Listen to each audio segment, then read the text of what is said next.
Il y a 9 ans, Alan Rickman, notre fameux Severus Rogue ou encore Hans Gruber, nous quittait. Cet acteur, ayant joué dans plusieurs films et pièces de théâtre cultes, était aux antipodes de ses rôles de méchant. Dans cette vidéo, revenons sur l'histoire d'Alan Rickman, un acteur gentil et généreux, très aimé par les fans, mais aussi par toutes les personnes qui l'ont connu. Alan Sidney Patrick Rickman, ou plutôt Alan Rickman, est né le 21 février 1946 à Londres. Il est un acteur, réalisateur et metteur en scène britannique. Alan Rickman vit dans le quartier de Hammersmith à Londres dans une famille modeste. Il a un père irlandais, Bernard Rickman, et une mère galloise, Margaret Doreen Rose, née Bartlett. Son père était ouvrier d'usine et sa mère femme au foyer. Il est le deuxième d'une famille de 4 enfants. Son père meurt d'un cancer du poumon alors qu'il n'a que 8 ans. Sa mère est aussi chanteuse soprano et travaille alors dur pour subvenir aux besoins de ses enfants. Alan Rickman a même déclaré « C'était une tigresse, elle pouvait tout faire ». Malheureusement, sa mère meurt en 1997. Grâce à de très bons résultats dans son école, où il est scolarisé depuis ses 5 ans, Alan Rickman obtient à 11 ans une bourse pour rejoindre l'école Latimer Upper School, où il étudiera jusqu'à ses 18 ans. L'établissement entretient un enseignement progressif et une forte tradition du théâtre, l'initiant au jeu d'acteur durant sa scolarité. Il obtient son tout premier rôle à l'âge de 7 ans dans la pièce King Grizzly Bear, pour laquelle sa mère lui confectionne un morceau de tissu scotché sur son menton pour lui faire une barbe. Lorsqu'il est enfant, il souffre de problèmes d'élocution. Sa mâchoire inférieure est alors très étroite, renonce sa prononciation indistincte et étouffée. Cette mâchoire inférieure lui donne par la suite une voix très reconnaissable. Malgré un réel intérêt pour l'art dramatique, il poursuit une formation de graphiste au Chelsea College of Art and Design entre 1965 et 1968.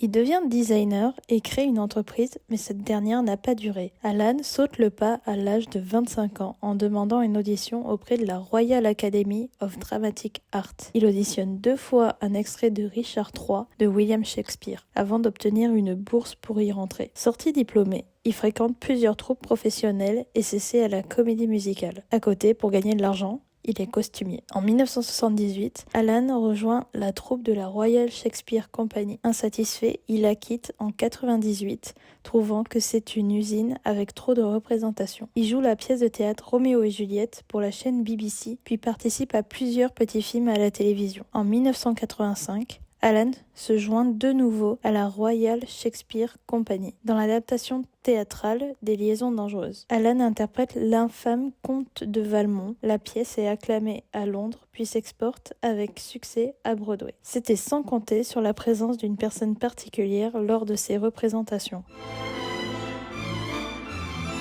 L'équipe de production du film américain Piège de cristal, ou Die Hard en anglais, le découvre sur les planches et lui donne son premier rôle au cinéma aux côtés de Bruce Willis. Il a alors 41 ans. Il accepte après avoir longuement hésité à refuser. En tout cas, c'était un acteur qui ne coûtait pas cher et c'était les besoins du studio car Bruce Willis était bien cher déjà. Il y campe le rôle du terroriste Hans Gruber et sa prestation lui permet de se glisser à la 46e place des 100 plus grands méchants de tous les temps au cinéma. Il donne l'idée de l'otage et du costume. Le seul souci avec ce film, c'est qu'il joue un terroriste, or il déteste les armes.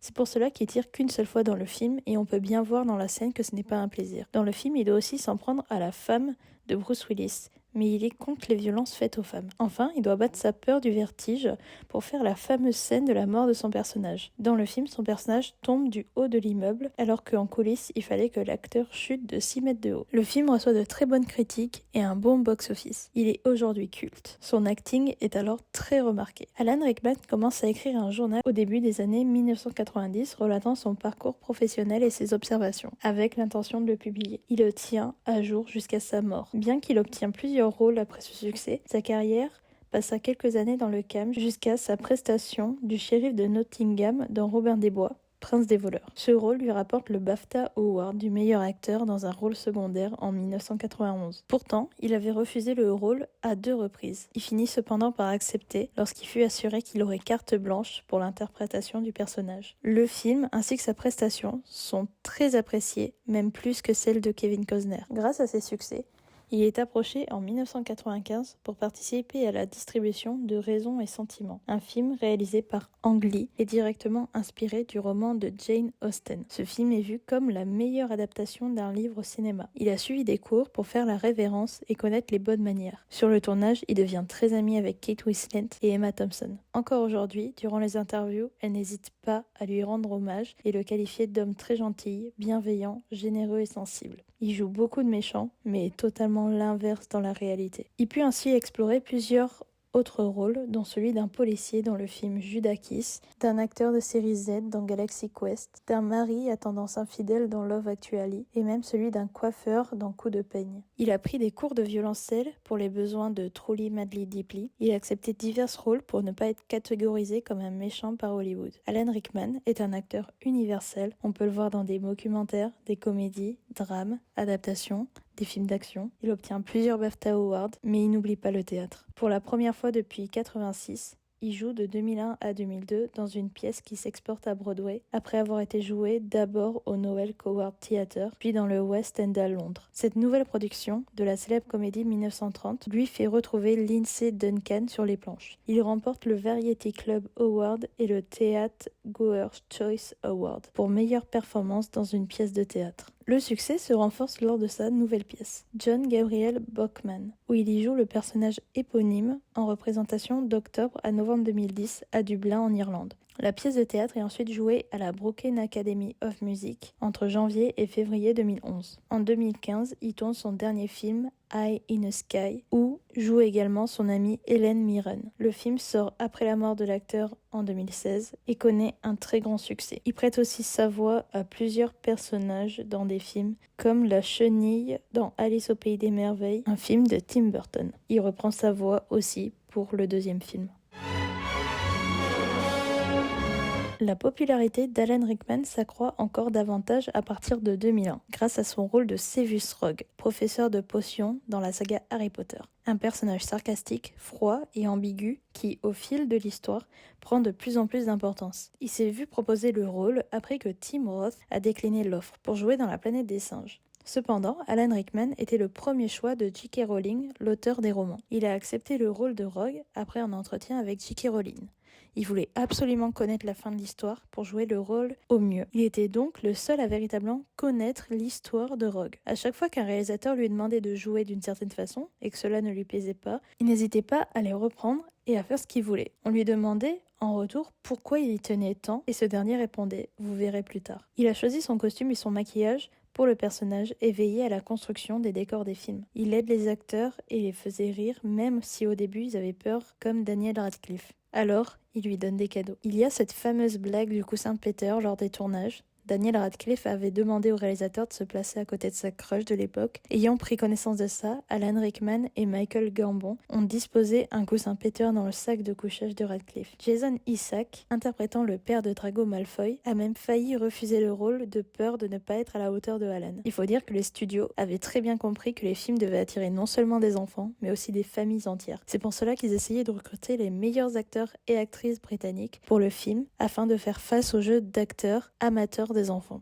Juste pour rappeler à quel point cet homme était gentil et bon, il a suivi tous les jeunes d'Harry Potter tout le long de leur carrière respective. Il allait voir les pièces de théâtre de Radcliffe, il s'informait sur Emma Watson, Rupert Grint, allait voir leurs films et séries. Alan n'aimait pas trop la vision de Chris Columbus et préfère les films Harry Potter à partir du Prisonnier d'Azkaban, une fois que la saga est changée de réalisateur. Après plusieurs années à jouer le rôle, Rickman commence à se lasser et hésite à continuer de jouer dans la saga car le développement de son personnage ne lui plaisait pas. Même durant le dernier film, beaucoup de détails ont été changés par rapport au livre et ce n'était pas du goût de Rickman. Il écrit même dans son journal, 6h15, en route vers le hangar froid, humide, venteux, et l'équipe ne semble pas prête pour que Ralph et moi puissions réaliser la scène. David y est plus têtu que jamais et veut que Voldemort me tue avec un sort. Impossible à comprendre, ce n'est pas ce qu'attendent les lecteurs. De retour à la maison, Rima déclara « Il ne peut pas te tuer avec un sort. Le seul avec qui cela fonctionnerait, c'est Avada Kedavra. Il tuerait instantanément.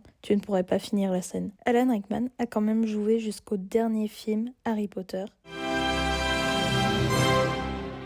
Il Il continue de jouer dans des petits films et des pièces de théâtre. Gambit, Arnaque à l'anglaise, Le Majordome, CBGB, Une promesse, Les Jardins du Roi, Eye in the Sky, John Gabriel Borkman, Séminaire. Il est très proche des associations caricatives et il s'essaie à la réalisation, Les Jardins du Roi. À la fin du mois d'août 2015, il est victime d'un AVC mineur. Des examens médicaux lui révèlent peu après qu'il souffre d'un cancer du pancréas. Il entre en phase terminale au mois de décembre de la même année. Il profite de ses dernières forces pour travailler et profiter de la vie avec sa famille. Et encore une fois, il prouve sa bienveillance et sa générosité, car son dernier travail est dans une œuvre de charité. Personne ne savait pour sa maladie, sauf ses proches. Il meurt à Londres le 14 janvier 2016, entouré de sa famille et de ses proches, à l'âge de 69 ans. Il lègue par testament 100 000 livres à 4 associations britanniques dont il était proche. Intitulé Madly Deeply, The Diary of Alan Rickman, son journal est publié au Royaume-Uni le 4 octobre 2022. Le livre sort en français le 3 janvier 2024 sous le titre Le journal d'Alan Rickman.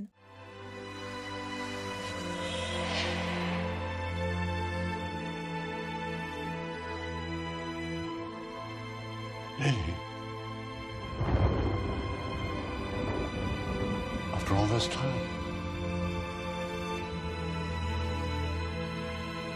Always.